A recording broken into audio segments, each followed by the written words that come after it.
Hello, जय हिंद, नमस्कार दोस्तों। आप सभी का स्वागत है आपके अपने YouTube channel mission target classes में। आज के इस क्लास में हम रेलवे ग्रुप डी परीक्षा 2025 के लिए दूसरा प्रैक्टिस सेट लेकर आए हैं और इस दूसरे प्रैक्टिस सेट के अंदर हम बहुत ही इंपॉर्टेंट क्वेश्चनों को कवर करेंगे। और मेरे भाई ये सभी क्वेश्चन आपके रेलवे ग्रुप डी एग्जाम 2025 के लिए इंपॉर्टेंट रहेंगे, इसलिए इस दूसरे प्रैक्टिस सेट को आपको कंप्लीट देखना है और इस प्रैक्टिस सेट के एंड में आपको बताना है कि आपके टोटल कितने क्वेश्चन सही होते हैं। और यदि आप इस चैनल से पहली बार जुड़े हैं तो चैनल को कर लीजिए सब्सक्राइब और बेल आइकन को प्रेस करना, ताकि ऐसी शानदार क्लास का नोटिफिकेशन आपको सबसे पहले देखने को मिले। तो चलिए शुरू करते हैं आज के इस दूसरे प्रैक्टिस सेट को बिना देरी के। पहला प्रश्न है आप सभी के सामने, नीचे दी गई श्रृंखला श्रेणी में प्रश्न चिन्ह के स्थान पर आने वाली संख्या को ज्ञात करें। यानी कि पहला प्रश्न आप सभी के सामने सीरीज से संबंधित प्रश्न दिया गया है और आपसे पूछा गया है कि इस प्रश्न चिन्ह के स्थान पर कौन सी संख्या आएगी। तो मेरे भाई सीरीज से संबंधित प्रश्न को आप एग्जाम में देखते ही फटाफट से कैसे सोल्व करेंगे, तो वो देखिए आपको जब भी एग्जाम के अंदर सीरीज से संबंधित प्रश्न दिया जाए तो आपको क्या करना है। सबसे पहले तो आपको यह देखना है कि सीरीज में आपको क्या क्या दिया गया है। तो मेरे भाई यहाँ पर ध्यान से देखिए, सीरीज में हमें दिया गया है सबसे पहले 19 के बाद में 43 के बाद में 90 के बाद में 183 और 183 के बाद में हमसे पूछा गया है कि इस प्रश्न चिन्ह के स्थान पर कौन सी संख्या आएगी। तो मेरे भाई यहाँ पर ध्यान से देखिए सीरीज को किस लॉजिक के आधार पर सोल्व किया गया है। उससे पहले एक बार इन सभी को यहाँ से हटा देते हैं ताकि आपको समझने में कोई भी प्रॉब्लम ना आए। अब मेरे भाई यहाँ पर देखिए यहाँ पर 19 से 43 बन जाएगा कैसे। तो देखिए 19 से 43 बनाने के लिए यहाँ पर क्या किया गया है, सबसे पहले तो इस 19 का किया गया है 2 गुना और जो संख्या है उसके अंदर किया गया है +5। तो देखिए 19 का 2 गुना होता है 38 के अंदर +5 कर देंगे तो 38 और 5 हो जाएगा मिलकर कितना 43 है। ठीक है, इसी प्रकार से देखिए 43 से कितना बन रहा है 90। तो 43 से 90 कैसे बनेगा, तो यहाँ पर भी क्या किया गया है, सबसे पहले तो इस 43 का किया गया है 2 गुना और जो संख्या है उसके अंदर किया गया है +4। तो मेरे भाई देखिए 43 का 2 गुना होता है 86 और 86 के अंदर +4 कर देंगे तो 86 और 4 मिलकर बन जाएगा 90। इसी प्रकार से देखिए आगे 90 से कितना बन रहा है 183। तो 90 से 183 कैसे बनेगा, तो मेरे भाई 90 से 183 बनाने के लिए क्या किया गया है, सबसे पहले तो इस 90 का किया गया है 2 गुना और जो संख्या है उसके अंदर किया गया है +3। तो देखिए 90 का 2 गुना होता है 180 और 180 के अंदर +3 कर देंगे तो 180 और 3 मिलकर बन जाएगा 183। अब इसी प्रकार से आपसे पूछा गया है कि 183 से इस प्रश्न चिन्ह के स्थान पर कौन सी संख्या आएगी। तो मेरे भाई यहाँ पर ध्यान से देखिए, इस प्रश्न चिन्ह की वैल्यू ज्ञात करने के लिए हम क्या करेंगे, सबसे पहले तो सभी की तरह इस 183 का हम क्या करेंगे 2 गुना करेंगे। तो यहाँ पर देखिए मेरे भाई ध्यान से देखिए 183 का हम क्या करेंगे, सबसे पहले तो करेंगे 2 गुना, फिर क्या करेंगे इसके अंदर ऐड करेंगे। अब कितना ऐड करेंगे, तो वो देखिए यहाँ पर देखिए मेरे भाई सबसे पहले यहाँ पर ऐड किया गया है 5, उसके बाद में ऐड किया गया है 4, उसके बाद में ऐड किया गया है 3, यानी कि कंटिन्यू घटता आ रहा है, यानी कि पहले +5 फिर +4 फिर +3। तो अब यहाँ पर क्या हो जाएगा, यहाँ पर हो जाएगा +2। अब मेरे भाई यहाँ पर ध्यान से समझिए, देखिए 183 का 2 गुना करेंगे तो कितना होता है, तो मेरे भाई 183 का 2 गुना होता है 366 और 366 के अंदर हम प्लस कर देंगे इस 2 को। तो मेरे भाई यहाँ पर ध्यान से देखिए 366 और 2 मिलकर बन जाएगा 368, यानी कि इस प्रश्न चिन्ह के स्थान पर संख्या भरी जाएगी 368। अब हमें देखना है कि संख्या 368 किसी ऑप्शन में है, तो आंसर है संख्या 368 में दी गई है ऑप्शन ए के अंदर है। तो पहले प्रश्न के अंदर ऑप्शन ए हो जाएगा सभी का करेक्ट आंसर है। तो उम्मीद करता हूं कि पहला प्रश्न आपको अच्छे से क्लियर हो गया होगा, और जब भी इस टाइप का प्रश्न आपको एग्जाम में दिया जाएगा तो आप फटाफट से सोल्व कर लेंगे। ठीक है, तो चलिए फिर अगला प्रश्न देखते हैं। दूसरा प्रश्न है आप सभी के सामने, नीचे दी गई आकृति में प्रश्न चिन्ह के स्थान पर आने वाली लुप्त संख्या को ज्ञात करें। यानी कि ये दूसरा प्रश्न आप सभी के सामने मिसिंग नंबर से संबंधित प्रश्न दिया गया है, और मेरे भाई आपसे यहाँ पर पूछा गया है कि इस तीसरी आकृति में इस प्रश्न चिन्ह के स्थान पर कौन सी संख्या आएगी। तो मेरे भाई यहाँ पर ध्यान से देखिए, इस प्रश्न को किस लॉजिक के आधार पर सोल्व किया गया है। तो यहाँ पर देखिए, सबसे पहले हम देखेंगे कि इस पहली आकृति को किस लॉजिक के आधार पर सोल्व किया गया है। तो मेरे भाई यहाँ पर ध्यान से देखिए, इस पहली आकृति में यहाँ पर 225 कैसे लिखा गया है। तो यहाँ पर पहली आकृति में 225 लाने के लिए क्या किया गया है, इस 8 और इस 7 इन दोनों संख्याओं को आपस में जोड़ा गया है। तो मेरे भाई ध्यान से देखिए, यदि हम 8 और 7 इन दोनों को आपस में जोड़ देंगे तो 8 और 7 मिलकर बन जाएगा 15, और इस 15 से यहाँ पर 225 लाने के लिए क्या किया गया है, इस 15 का यहाँ पर किया गया है स्क्वायर। 15 का स्क्वायर कितना होता है, तो मेरे भाई 15 का स्क्वायर होता है 225। और ध्यान से देखिए, यहाँ पर आप सभी के सामने 225 दिया गया है। अब इसी प्रकार से हम क्या करेंगे, इस दूसरी आकृति के अंदर यहाँ पर पता करेंगे कि यहाँ पर 49 सेम इसी प्रकार से आया है क्या। तो करेंगे क्या, इस 3 और इस 4 इन दोनों संख्याओं को आपस में पहले जोड़ लेंगे। तो मेरे भाई 3 और 4 मिलकर बन जाएगा कितना, 7 है। अब इस 7 का भी हम क्या कर देंगे यहाँ पर स्क्वायर है। 7 का स्क्वायर कितना होता है, तो मेरे भाई 7 का स्क्वायर होता है 49। और ध्यान से देखिए 49 यहाँ पर आप सभी के सामने दिया गया है। अब सेम इसी प्रकार से हम क्या करेंगे, यहाँ पर पता करेंगे कि यहाँ पर 121 सेम इसी प्रकार से आया है क्या। तो करेंगे क्या, इस 6 और इस प्रश्न चिन्ह के स्थान पर आने वाली संख्या को हम आपस में क्या कर देंगे, जोड़ देंगे। उसके बाद में क्या करेंगे, जो संख्या आएगी उसका हम स्क्वायर कर देंगे। तो यहाँ पर देखिए मेरे भाई, यहाँ पर है 6, तो यहाँ पर ध्यान से समझिए इस प्रश्न को। यहाँ पर हम कलर चेंज कर लेते हैं। अब देखिए यहाँ पर है 6। अब 6 के अंदर हम कितना ऐड करें कि यहाँ पर देखिए 6 के अंदर कितना ऐड करें कि टोटल जो संख्या है उसका यदि हम स्क्वायर करें तो यहाँ पर हो जाए 121 है। तो मेरे भाई ध्यान से देखिए, जो ये 121 है ये किस संख्या का स्क्वायर है, तो मेरे भाई 121 है किसका, 11 का स्क्वायर। ठीक है, तो यहाँ पर देखिए टोटल कितनी संख्या आनी चाहिए, 11। तो मेरे भाई देखिए इस 6 के अंदर हम किस संख्या को ऐड करें कि यहाँ पर 11 हो जाए। तो मेरे भाई ध्यान से देखिए, यदि हम 6 के अंदर क्या कर दें, +5 कर दें, तो 6 और 5 मिलकर बन जाएगा 11। और यदि हम 11 का क्या कर दें, स्क्वायर कर दें, तो 11 का स्क्वायर होता है 121। और 121 यहाँ पर आप सभी के सामने दिया गया है। यानी कि इस प्रश्न चिन्ह के स्थान पर संख्या भरी जाएगी 5। अब हमें देखना है कि संख्या 5 किसी ऑप्शन में है। तो आंसर है संख्या 5 हमें दी गई है ऑप्शन बी के अंदर है। तो दूसरे प्रश्न के अंदर ऑप्शन बी हो जाएगा सभी का करेक्ट आंसर है। तो उम्मीद करता हूं कि जब भी आपको मिसिंग नंबर से संबंधित क्वेश्चन दिया जाएगा तो आप फटाफट से सोल्व कर लेंगे। और देखिए इस टाइप के प्रश्न को थोड़ा सा समझाने में टाइम लगता है, लेकिन जब आप इस टाइप के प्रश्न को समझ जाओगे तो एग्जाम के अंदर इस टाइप के प्रश्न को भी आप एग्जाम के अंदर क्या करोगे, फटाफट से सोल्व कर लोगे। ठीक है, तो चलिए फिर अगला प्रश्न देखते हैं।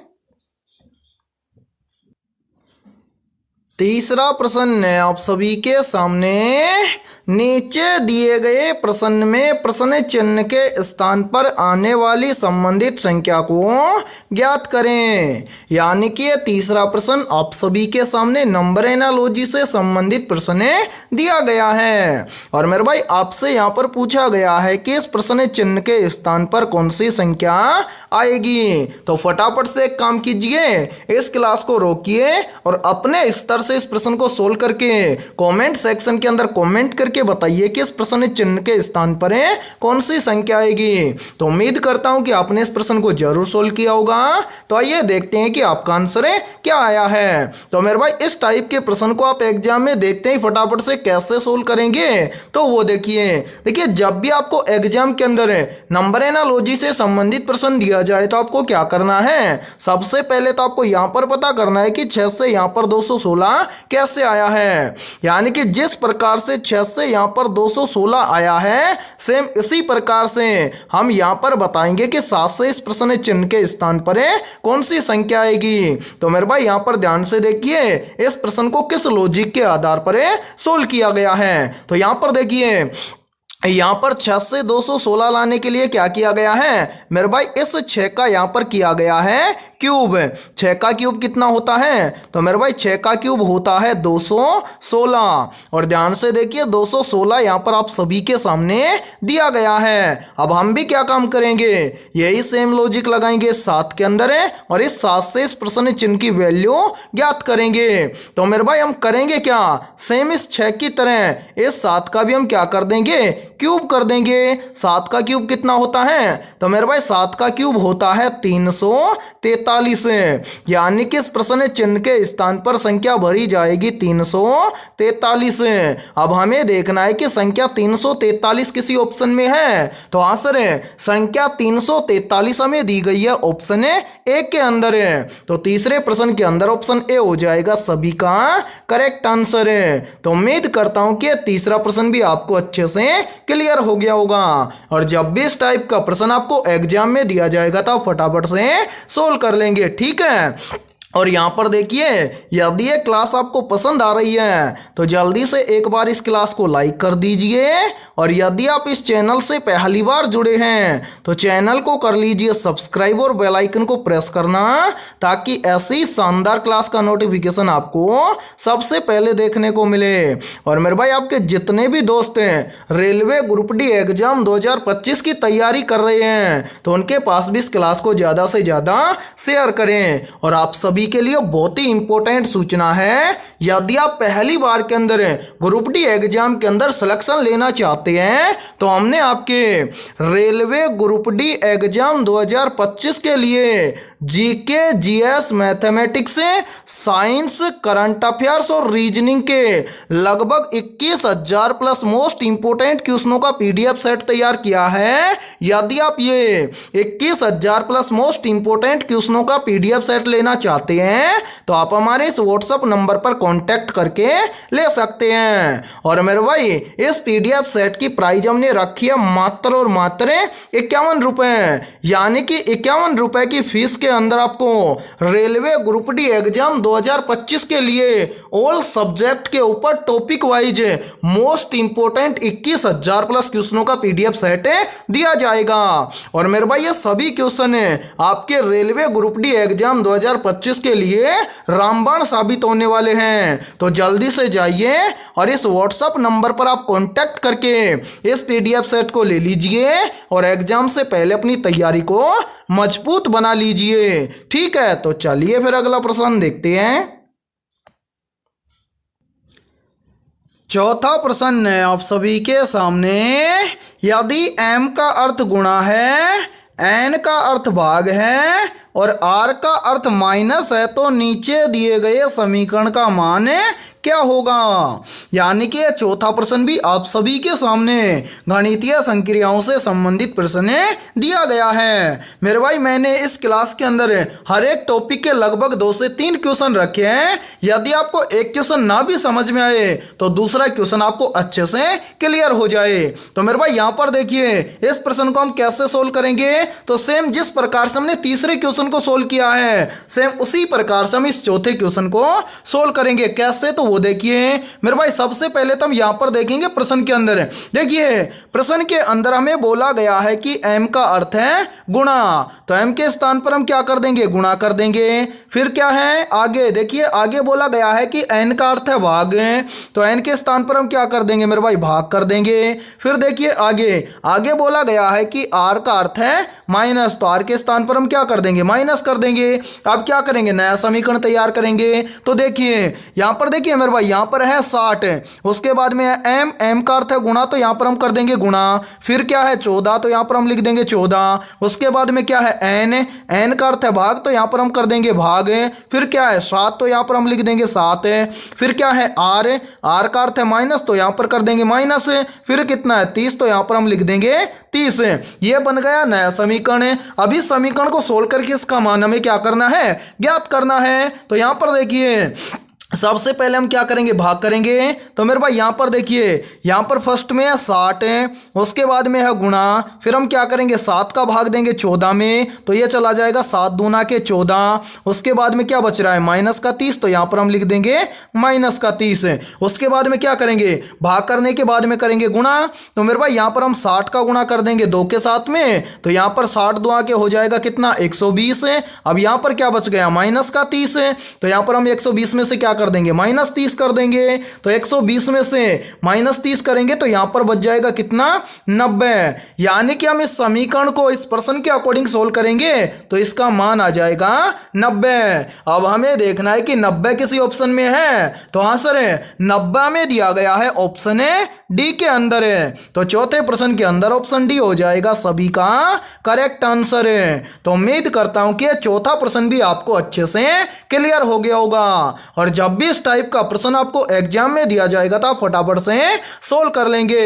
और इसी के साथ में देखिए, यदि ये क्लास आपको पसंद आ रही है तो जल्दी से एक बार इस क्लास को लाइक कर दीजिए। और यदि आप इस चैनल से पहली बार जुड़े हैं तो चैनल को कर लीजिए सब्सक्राइब और बेल आइकन को प्रेस करना, ताकि ऐसी शानदार क्लास का नोटिफिकेशन आपको सबसे पहले देखने को मिले। और आपके जितने भी दोस्त हैं रेलवे ग्रुप डी एग्जाम 2025 की तैयारी कर रहे हैं तो उनके पास भी इस क्लास को ज़्यादा से ज़्यादा शेयर करें। ठीक है, तो चलिए फिर अगला प्रश्न देखते हैं।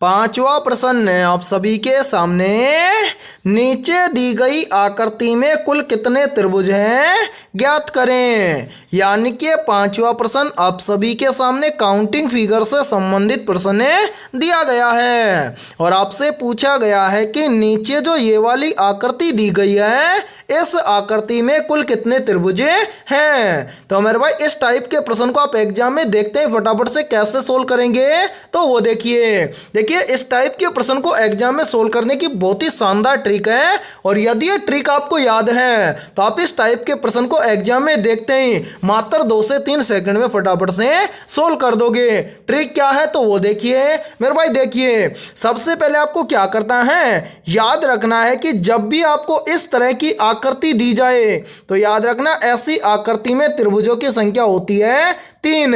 अब ऐसी आकृति में 3 त्रिभुज कैसे होते हैं तो वो देखिए यहां पर। देखिए मेरे भाई सबसे पहले तो इस आकृति के अंदर सिंगल फलक वाले त्रिभुज देखिए, तो यहां पर देखिए सिंगल फलक वाला पहला त्रिभुज हो जाएगा ये, और दूसरा फलक हो जाएगा या दूसरा त्रिभुज हो जाएगा ये। यानी कि सिंगल फलक वाले कितने त्रिभुज हो गए 2। इसी के साथ में देखिए डबल फलक वाले त्रिभुज, तो मेरे भाई ध्यान से देखिए 1 नंबर त्रिभुज और 2 नंबर त्रिभुज, इन दोनों को मिलाकर एक त्रिभुज और बनता है। तो 2 के अंदर 1 को ऐड कर देंगे तो 2 और 1 मिलकर बन जाएगा 3।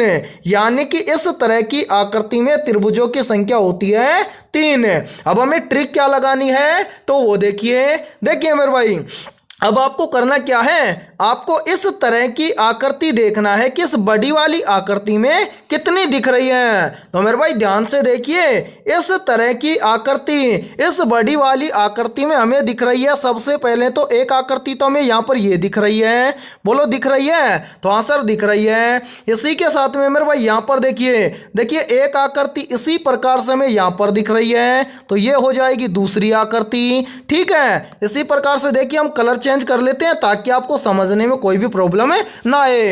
इसी प्रकार से मेरे भाई देखिए एक आकृति हमें ये दिख रही है, यानी कि इस तरह की आकृति कितनी दिख रही है 3 दिख रही है, तो यहाँ पर हम लिख देंगे 3।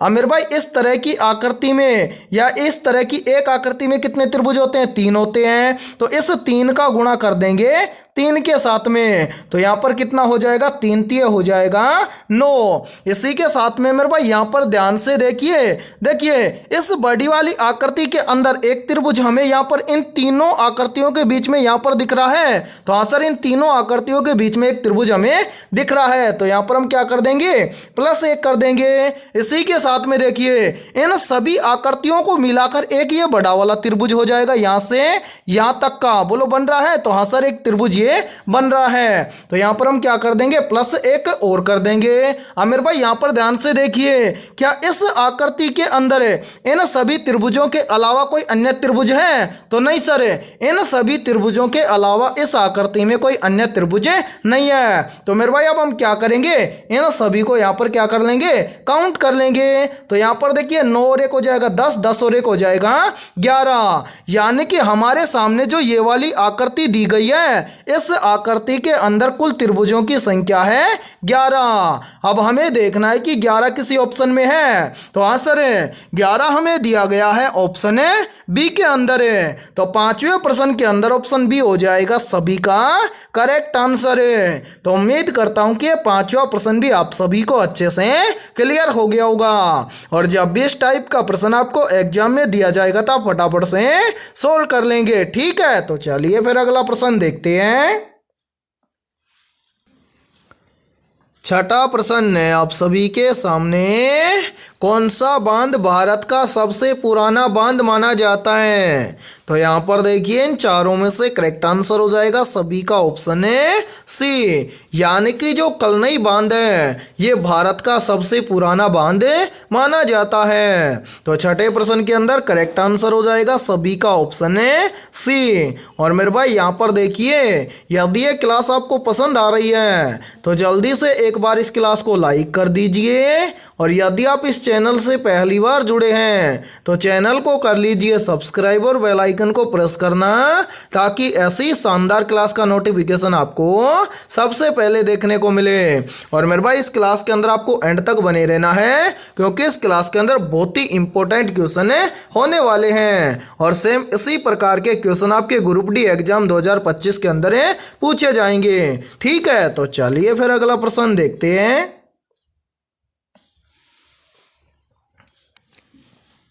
सातवां प्रश्न है आप सभी के सामने, किस भारतीय स्वतंत्रता सेनानी को नेपोलियन ऑफ इंडिया कहा जाता है?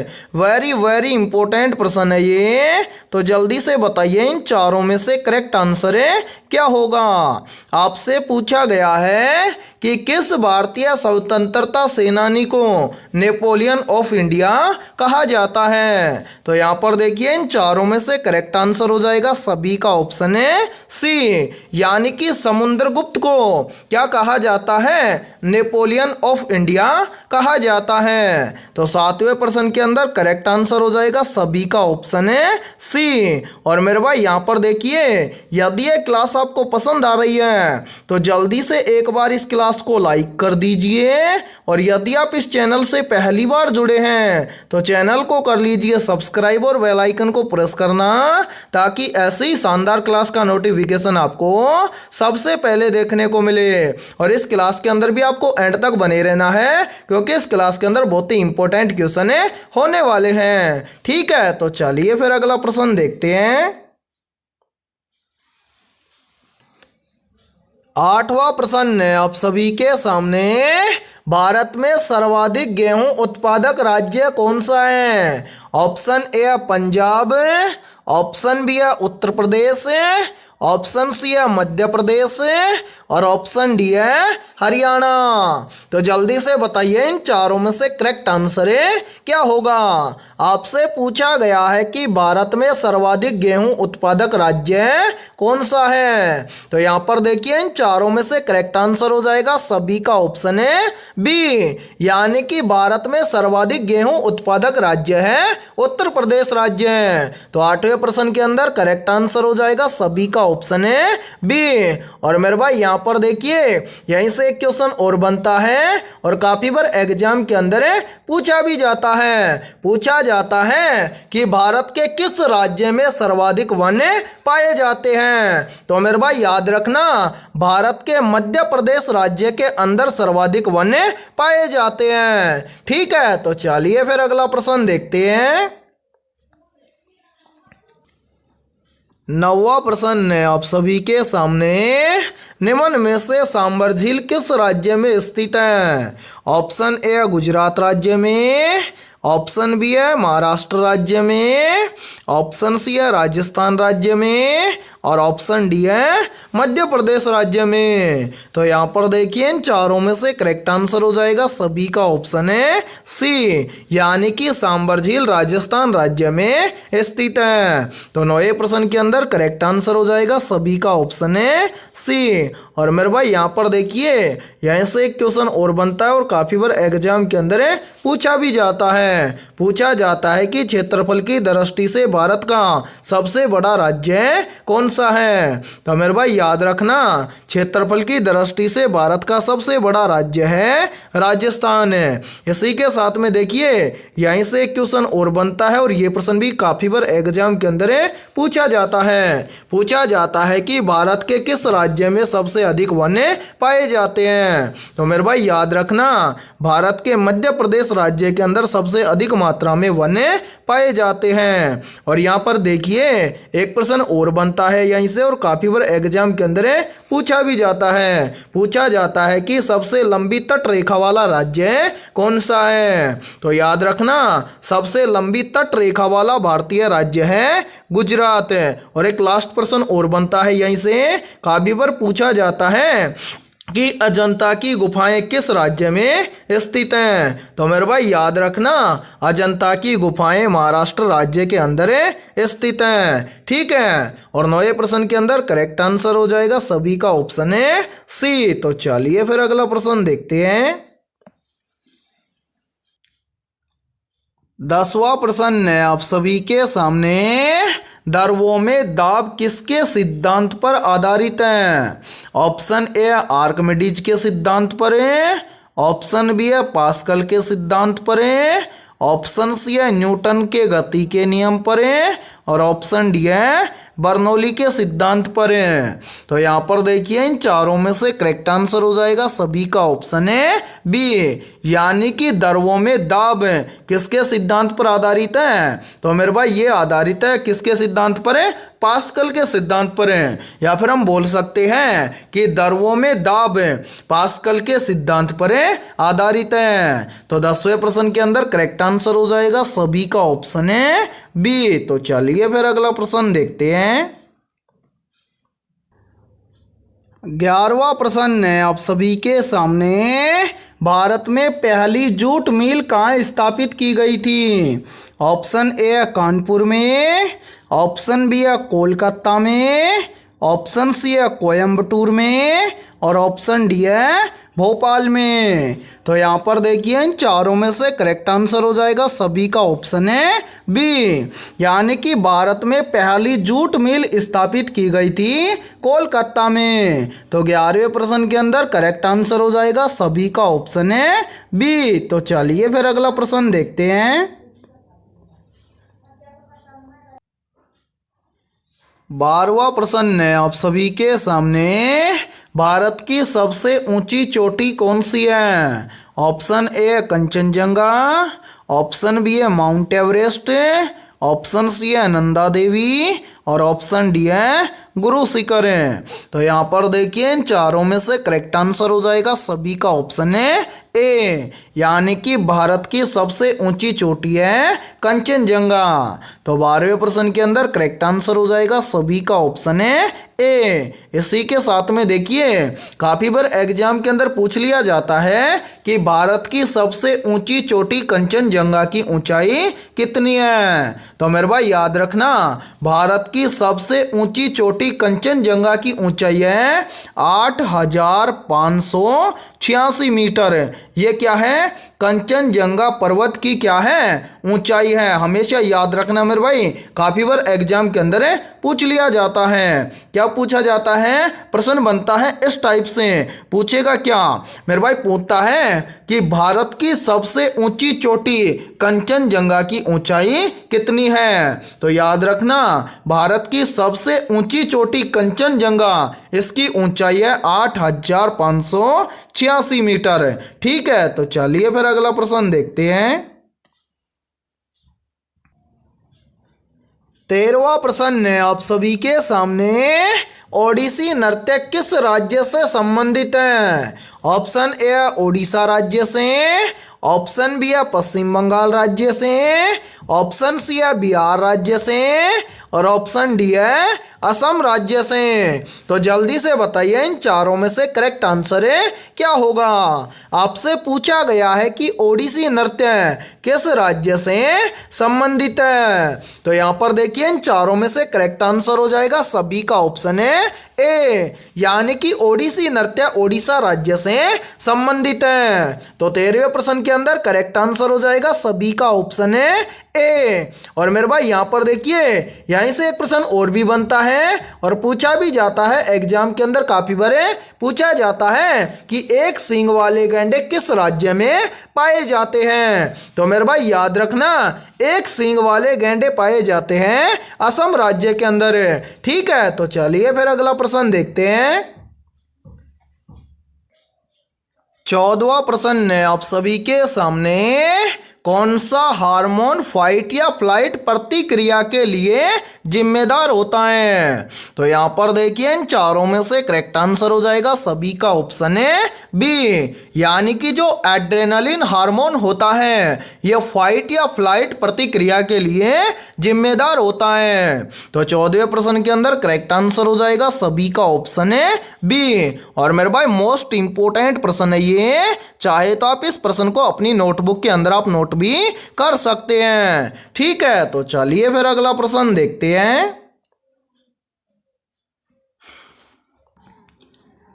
15वां प्रश्न है आप सभी के सामने, धावने की चाल सबसे अधिक किस माध्यम में होती है। ऑप्शन ए है ठोस माध्यम में, ऑप्शन बी है द्रव माध्यम में, ऑप्शन सी है गैस माध्यम में, और ऑप्शन डी है निर्वात माध्यम में। तो यहाँ पर देखिए इन चारों में से करेक्ट आंसर हो जाएगा सभी का ऑप्शन है ए, यानी कि ध्वनि की चाल सबसे अधिक होती है ठोस माध्यम में। तो 15वें प्रश्न के अंदर करेक्ट आंसर हो जाएगा सभी का ऑप्शन है ए। तो चलिए फिर अगला प्रश्न देखते हैं। 16वां प्रश्न है आप सभी के सामने, किसी कांच के टुकड़े में रंग क्यों दिखाई देते हैं जब उस पर सफेद प्रकाश पड़ता है। ऑप्शन ए अपवर्तन के कारण, ऑप्शन बी है परावर्तन के कारण, ऑप्शन सी है विवर्तन के कारण, और ऑप्शन डी है परकिरणन के कारण है। तो यहाँ पर देखिए इन चारों में से करेक्ट आंसर हो जाएगा सभी का ऑप्शन है सी, यानी कि किसी कांच के टुकड़े में रंग क्यों दिखाई देते हैं जब उस पर सफेद प्रकाश पड़ता है। तो मेरे भाई विवर्तन के कारण कांच के टुकड़े में रंग दिखाई देते हैं जब उस पर सफेद प्रकाश पड़ता है। तो 16वें प्रश्न के अंदर करेक्ट आंसर हो जाएगा सभी का ऑप्शन है सी। तो चलिए फिर अगला प्रश्न देखते हैं। 17वां प्रश्न है आप सभी के सामने, कौन सा लोक नृत्य असम राज्य से संबंधित है। ऑप्शन ए है गरबा नृत्य, ऑप्शन बी है बिहू नृत्य, ऑप्शन सी है कथकली नृत्य, और ऑप्शन डी है भरतनाट्यम नृत्य। तो यहाँ पर देखिए इन चारों में से करेक्ट आंसर हो जाएगा सभी का ऑप्शन है बी, यानी कि जो बिहू लोक नृत्य है ये असम राज्य से संबंधित है। तो 17वें प्रश्न के अंदर करेक्ट आंसर हो जाएगा सभी का ऑप्शन है बी। तो चलिए फिर अगला प्रश्न देखते हैं। 18वां प्रश्न है आप सभी के सामने, पादपों में प्रकाश संश्लेषण की प्रक्रिया के लिए आवश्यक गैस कौन सी है। ऑप्शन ए है ऑक्सीजन गैस, ऑप्शन बी है नाइट्रोजन गैस, ऑप्शन सी है कार्बन डाइऑक्साइड गैस है और ऑप्शन डी है हाइड्रोजन गैस है। तो यहाँ पर देखिए इन चारों में से करेक्ट आंसर हो जाएगा सभी का ऑप्शन है सी, यानी कि पादपों में प्रकाश संश्लेषण की प्रक्रिया के लिए आवश्यक गैस है कार्बन डाइऑक्साइड गैस है। तो 18वें प्रश्न के अंदर करेक्ट आंसर हो जाएगा सभी का ऑप्शन है सी। तो चलिए फिर अगला प्रश्न देखते हैं। 19वां प्रश्न है आप सभी के सामने, न्यूटन का प्रथम गति नियम किससे संबंधित है? ऑप्शन ए है संवेग संरक्षण से, ऑप्शन बी है जड़त्व से, ऑप्शन सी है बल से और ऑप्शन डी है ऊर्जा संरक्षण से। तो जल्दी से बताइए इन चारों में से करेक्ट आंसर है क्या होगा। आपसे पूछा गया है कि न्यूटन का प्रथम गति नियम किससे संबंधित है। तो यहाँ पर देखिए इन चारों में से करेक्ट आंसर हो जाएगा सभी का ऑप्शन है बी, यानी कि न्यूटन की गति का प्रथम नियम संबंधित है जड़त्व से। तो 19वें प्रश्न के अंदर करेक्ट आंसर हो जाएगा सभी का ऑप्शन है बी। तो चलिए फिर अगला प्रश्न देखते हैं। 20वां प्रश्न है आप सभी के सामने, कैंसर के इलाज में प्रयुक्त होने वाली किरणें कौन सी हैं? ऑप्शन ए है पराबैंगनी किरणें, ऑप्शन बी है गामा किरणें, ऑप्शन सी है एक्सरे किरणें और ऑप्शन डी है माइक्रोवेव किरणें। तो यहाँ पर देखिए इन चारों में से करेक्ट आंसर हो जाएगा सभी का ऑप्शन है बी, यानी कि कैंसर के इलाज में प्रयुक्त होने वाली किरणें हैं गामा किरणें। तो 20वें प्रश्न के अंदर करेक्ट आंसर हो जाएगा सभी का ऑप्शन है बी। और मेरे भाई आज की इस क्लास के अंदर इतना ही। यदि ये क्लास आपको पसंद आई है तो जल्दी से एक बार इस क्लास को लाइक कर दीजिए और यदि आप इस चैनल से पहली बार जुड़े हैं तो चैनल को कर लीजिए सब्सक्राइब और बेल आइकन को प्रेस करना, ताकि ऐसी शानदार क्लास का नोटिफिकेशन आपको सबसे पहले देखने को मिले। और आज की इस क्लास के अंदर हमने 20 बहुत ही इंपॉर्टेंट क्वेश्चन करवाए हैं। तो इन 20 में से आपके कितने क्वेश्चन सही हुए हैं सभी को कमेंट सेक्शन के अंदर कमेंट करके बताना है। और जिन भी अभ्यर्थियों के इन 20 में से लगभग 17+ क्वेश्चन सही हुए हैं तो समझना उनकी तैयारी बेहतर है। तो फिर मिलते हैं ऐसे बेहतरीन क्वेश्चनों के साथ शाम को 6 बजे।